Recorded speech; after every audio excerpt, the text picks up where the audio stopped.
Hi, வணக்கம். நம்மளுக்கு வருகின்ற 14ஆம் தேதி சித்திரை 1ஆம் தேதி நமக்கு பிறக்குது. தமிழ் வருட பிறப்பு. நீங்கள் அனைவரும் நல்ல முறையில் கொண்டாடுங்க, சீரும் சிறப்போடு இருங்க. தமிழ் வருட பிறப்பு எப்படி கொண்டாடணும் அப்படின்னா,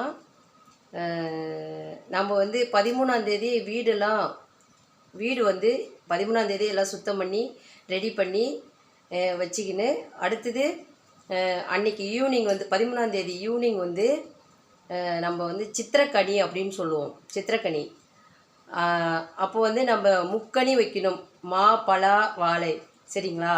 நம்மளுக்கு அந்த 3 கனி கிடைக்கல அப்படின்ற பட்சத்தில் நம்ம எதை வேணாலும் யூஸ் பண்ணலாம், எந்த பழம் வேணாலும் நம்ம வச்சுக்கலாம். அன்றைக்கி சாயந்தரம்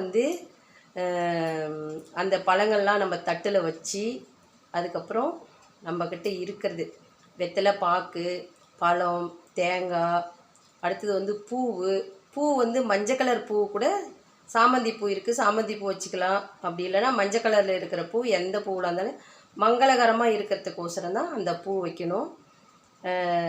அதுக்கப்புறம் நீங்கள் பூஜை அறையில் இதெல்லாம் அலங்காரம் பண்ணி, நம்மக்கிட்ட இருக்கிறது எவ்வளோ காசு இருக்குதோ, இல்லை நம்மளால் முடிஞ்சது நம்மக்கிட்ட இருக்கிற நகை ஏதோ ஒரு மோதிரமோ இல்லை செயினோ, நம்மக்கிட்ட இருக்கிறது எந்த நகையாக இருந்தாலும் சரியே, இருக்கிற நகையை கொண்டு போய் ஒரு கிராம் காயின்ஸ் இருந்தால் கூட நம்ம அந்த தட்டில் வச்சுக்கலாம். தட்டில் வச்சு நீங்கள் அந்த சாயந்தரமே நீங்கள் எல்லாமே அந்த இரவே எல்லாம் ரெடி பண்ணி தட்டில் வச்சுடுங்க. வச்சுட்டு அதுக்கப்புறம் கண்ணாடி, நம்ம காலையில் எழுந்திரிச்சி கண்ணாடி பார்த்தா அது நம்ம வைக்கிற தட்டில் இருக்கிற நகை, பணம், அடுத்தது பூ எல்லாமே நம்ம கண்ணுக்கு தெரிகிற மாதிரி கண்ணாடியில் நம்ம பார்க்குற மாதிரி வச்சு அலங்காரம் பண்ணி வச்சுக்கோங்க. சரிங்களா? பூஜை ரூமில் வச்சுட்டு, இல்லைனா நீங்கள் படுக்கிற அறையில் கூட முன்னாடி வச்சு அந்த கண்ணாடியில் வச்சுக்கலாம். அது அவரவர்களுடைய விருப்பம்தான். நான் பூஜை ரூமில் தாங்க நான் வச்சுக்குவேன். ஏன்னா காலையில் எழுந்துச்சி போயிட்டு பூஜை ரூமில் இருந்து நான் அதை பார்க்குவேன். வருஷத்தில் நான் சித்திரக்கனிக்கு அந்த மாதிரி தான் நான் செய்கிறேன். நான் அந்த மாதிரி தாங்க பூஜை செய்வேன். உங்களால் முடிஞ்சால் நீங்கள் இந்த மாதிரி செஞ்சு பாருங்கள். கண்டிப்பாக இறைவன் அருள் கிடைக்கும். சித்திரை 1ஆம் தேதி சித்திரக்கனிக்கு இந்த மாதிரி செய்யுங்க. அது இல்லாமல் நம்ம டெய்லி ஒன்று நம்ம ஹஸ்பண்ட் மூஞ்சில் முழிப்போம், அப்படி இல்லைன்னா நம்ம பசங்க இருந்தால் பசங்க மூஞ்சில் முழிப்போம், அப்படி இல்லைன்னா நம்ம தெய்வத்து மூஞ்சில் கூட நம்ம முழிக்குவோம்.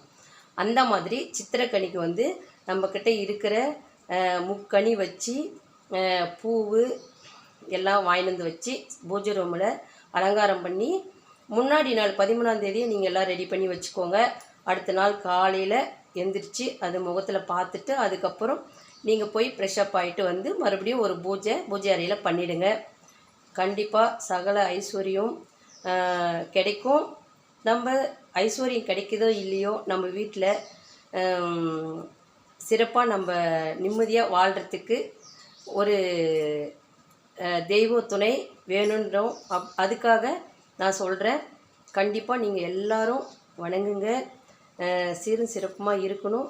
இந்த அனைத்து மக்களுக்கும், என் சப்ஸ்கிரைபருக்கும் நன்றாக இருக்க வேண்டும்.